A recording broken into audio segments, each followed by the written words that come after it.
Meanwhile, India is working round the clock to ensure the safe evacuation of its citizens from Ukraine.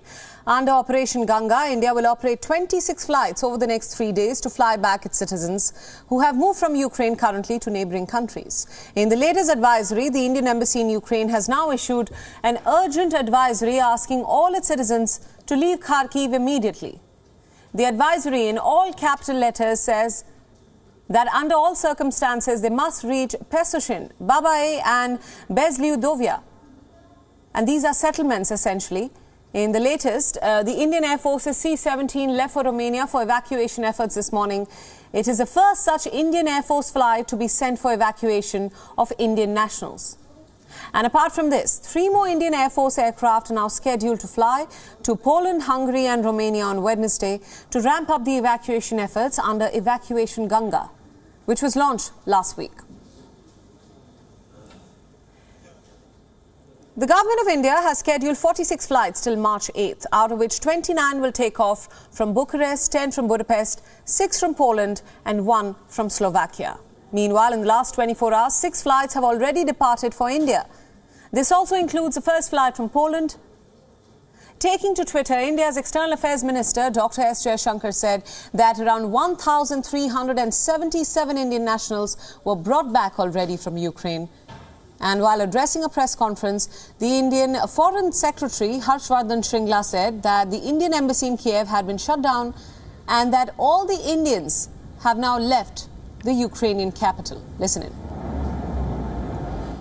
Now in Kiev, following the lifting of the curfew, during the day, yesterday and today, our mission had issued an advisory proposing that our students and community members leave Kiev, use trains, use different options to leave Kiev. I understand that since then, all of our nationals have left Kiev. Shringla further affirmed that New Delhi's top priority right now is to evacuate Indian students from Kharkiv, which is Ukraine's second largest city and has currently turned into a war zone. The function of the team is to examine all the options in terms of, the route out, accommodation for our people, the transportation options.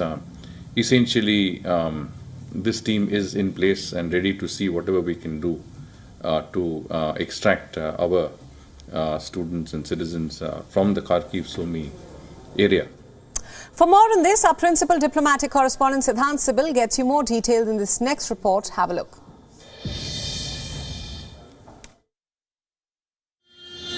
Well, India's Operation Ganga for evacuation of Indians from war-torn Ukraine is in full swing. Now, the focus is to send more civilian planes to countries like Romania, Hungary, Slovakia and Poland.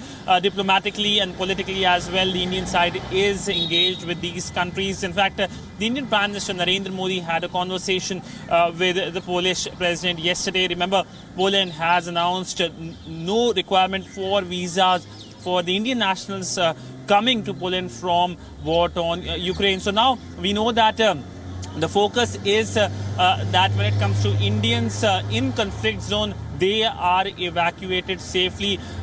Approximately 60% of the Indians who are present in Ukraine have now left the country. 20% are in conflict zones like Kharkiv and Sumy, and 20% are on the border between Ukraine, the western border of Ukraine and the 4 countries of Hungary, Romania, Slovakia and Poland. Now, talking about conflict zones, India is in touch with both Russia and Ukraine for a safe passage. Earlier today, we know that there was a briefing by the new Russian envoy here in Delhi in which he said that the request has been received and Moscow is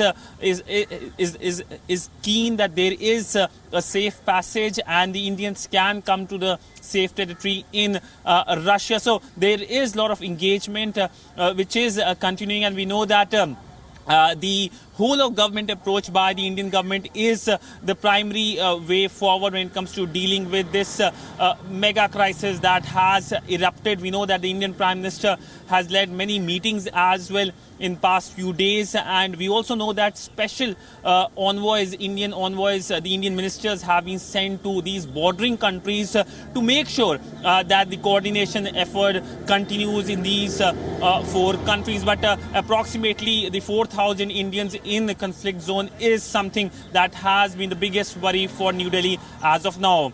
With video journalist Neeraj Patel, Siddhant Sibal for WION in New Delhi. WION World is now available in your country. Download the app now and get all the news updates on the move.